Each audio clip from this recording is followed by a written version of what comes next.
우리가 계속 새벽에 느헤미야서를 함께 나누고 있습니다. 느헤미야서는 성벽 재건에 대해서 집중적으로 말씀하고 있습니다. 느헤미야는 1장에서 하나님을 통해서 유다와 예루살렘에 있었던 큰 환난과 소식을 접하고 이를 해결하기 위해서 하나님께 기도를 합니다. 그리고 하나님의 섭리를 통해서 아닥사스다 왕에게 예루살렘 성벽 재건을 허락받게 됩니다. 하지만 성벽을 재건하는 가운데 대적자들의 방해가 계속되었습니다. 하지만 하나님의 일하심으로 느헤미야는 52일 만에 성벽을 재건하였습니다. 드디어 예루살렘의 성벽이 재건되었습니다. 대적자들의 방해와 많은 어려움 가운데 속에서도 성벽이 완성되었습니다. 하지만 예루살렘 성읍은 여전히 황폐하였고 주민의 수가 적었습니다. 성벽이 완성되었지만 여전히 예루살렘의 성읍은 황폐하고 주민의 수가 적었습니다. 왜냐하면 이곳에 사는 것은 여전히 위협이었고 삶의 터전을 버리고 예루살렘으로 이주해야 하는 것은 쉬운 일이 아니었기 때문입니다. 하지만 우리가 오늘 함께 읽은 11장에서는 그런 환경과 상황 가운데 자원하는 심령으로 예루살렘으로 이주한 사람들의 이름들이 나오고 있습니다. 어떻게 이들은 자원하는 심령으로 예루살렘으로 이주하며 살았을까요? 우리가 오늘 본문 11장 이전에 백성들은 성벽을 재건하고 에스라에게 율법책을 읽게 합니다. 그래서 에스라는 그 하나님의 율법책을 낭독하고 그 뜻을 해석하며 백성들을 깨닫게 했습니다. 그 율법책을 들은 백성들의 반응은 어떠했습니까? 그들은 울며 회개하며 그들의 죄를 자복했습니다. 그들은 율법책을 통해서 하나님께서 이스라엘 백성들에게 크신 일을 행하셨지만 그들의 제약된 모습, 그들의 목이 굳은 모습들을 통해서 하나님을 거역한 자신들을 돌아보게 되었고 그들은 진심으로 주님 앞에 회개하며 자복했습니다. 그리고 이 회개의 기도는 그들을 10장에 있는 언약의 맹세까지 이끌어 갔습니다.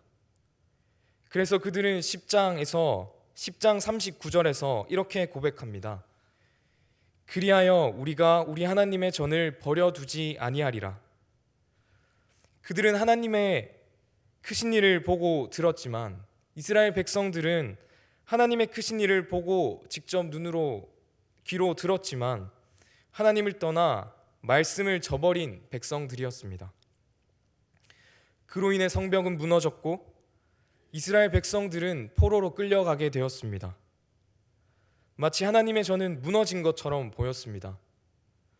하지만 이 모든 것이 주님의 주권 아래에 있는 일이었습니다. 변함없으시고 신실하신 하나님께서는 이스라엘 백성들을 약속대로 건져주시며 다시 하나님의 성벽을 재건하게 하시고 에스라를 통해 이스라엘 백성들이 하나님의 말씀을 듣게 하시고 언약을 맹세하도록 하십니다. 이렇듯 이스라엘 백성들은 하나님의 말씀을 듣고 참되게 회개하고 그로 인해서 하나님 나라 백성으로 어떻게 살아가야 할지 다짐하고 언약의 맹세를 하였기에 현실적인 눈으로 봤을 때 아무도 가고 싶지 않은 예루살렘 성전이지만 오늘 11장에서 자원하며 예루살렘 성전에 거주하게 됩니다. 그래서 우리가 오늘 함께 읽은 11장에서는 자원하여 예루살렘에 거주하게 된 백성의 이름들이 나열되어 있습니다. 1절에서는 백성들의 지도자들이 예루살렘에 거주하고 나머지 백성들은 제비를 뽑음으로 10분의 1을 거룩한 성 예루살렘에 거주하게 하였습니다. 그리고 2절에서는 자원하여 예루살렘에 거주하게 된 백성들을 온 백성이 축복했습니다. 그리고 3절부터 18절까지는 여러 긴 명단들이 나옵니다. 이 명단은 예루살렘과 유대 도시들에 거주하는 지방의 지도자들의 명단입니다.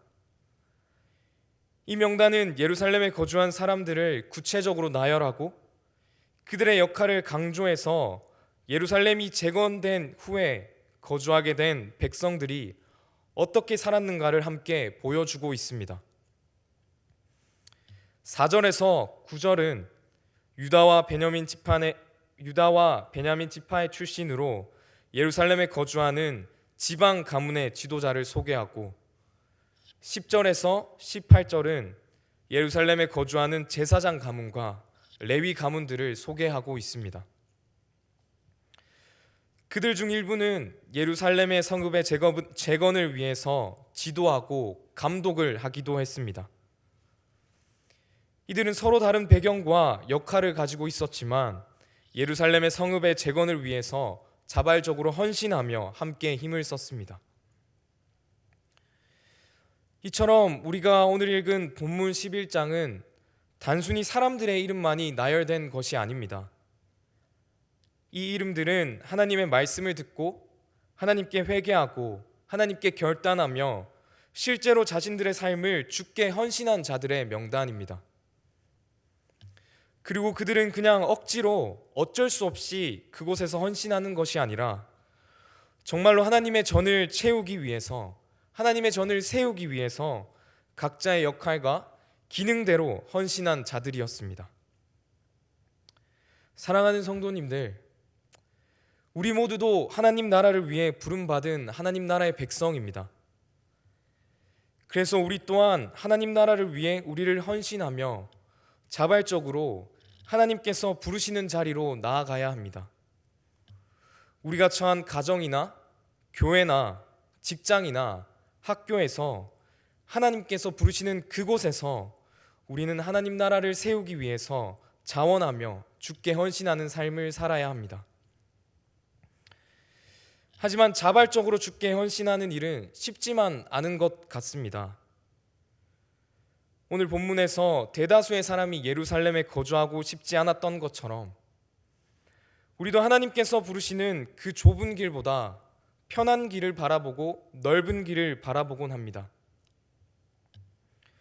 주를 위해서 시간을 쓰는 것보다 나를 위해 시간을 쓰는 것이 더 좋고, 주를 위해 물질을 쓰는 것보다 나를 위해 물질을 쓰며, 주를 위해 살아가는 모든 시간보다 나의 유익과 나의 만족을 위해 살아가는 시간이 더 많고 더 좋은 우리의 모습을 발견하곤 합니다.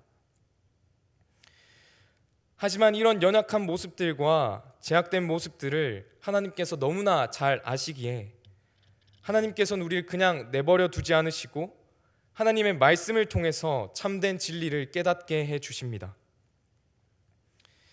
가장 영광스러운 예수님께서 가장 낮고 천한 우리를 위해 이 땅에 오셔서 가장 추악한 죄인인 우리가 받아야 할 모든 죄의 형벌을 십자가에 받으시고 죽으시고 또 부활하십니다. 주님께서 먼저 그렇게 좁은 길을 가셨고 주를 믿는 우리를 의롭다고 하셨습니다. 그래서 우리가 그 진리를 깨닫고 믿게 될 때 우리는 주와 연합한 자로서 주님이 먼저 가신 그 좁은 길을 주와 함께 주를 위해 헌신하며 나아갈 수 있게 됩니다. 여기서 우리가 한 가지 살펴봐야 할 것은 절대 우리의 스스로 힘으로 그렇게 할 수 없다라는 것입니다. 연약하고 제약된 우리의 힘으로는 절대로 어떤 대가를 바라지 않고 우리의 헌신을 아까워하지 않으며 우리의 스스로의 힘으로 자발적으로 헌신할 수 없습니다. 오직 우리가 하나님의 말씀을 듣고 깨닫게 될 때 우리는 주와 함께 하나님 나라를 위해 헌신하며 나아갈 수 있게 됩니다. 사랑하는 성도님들, 오늘 이스라엘 백성들이 하나님의 말씀을 듣고 회개하고 결단하며 정말로 저들의 삶을 하나님의 나라를 위해 헌신했던 것처럼 우리 모두가 하나님의 말씀을 통해서 참된 진리를 깨닫고 또 그 진리를 통해서 주님만을 붙잡고 주와 함께 주를 위하여 주님께 헌신하는 우리 모두가 되길 주님의 이름으로 소망합니다. 함께 기도하겠습니다. 참 진리이시고 생명이신 우리 하나님, 우리가 날마다 참된 진리와 생명의 말씀이신 예수 그리스도를 더 알아가길 원합니다. 죄인된 우리를 오직 하나님의 값없는 은혜로 구속하여 주시고 변함없이 우리를 사랑하시며 이끌어 가시는 주님을 신뢰하게 하시고 주님이 부르시는 그 자리 가운데, 주님이 먼저 가신 그 좁은 길 가운데 우리의 삶을 헌신하며 주를 위해 살아갈 수 있도록 주님 우리와 함께하여 주시옵소서. 감사합니다. 예수 그리스도의 이름으로 기도드립니다. 아멘.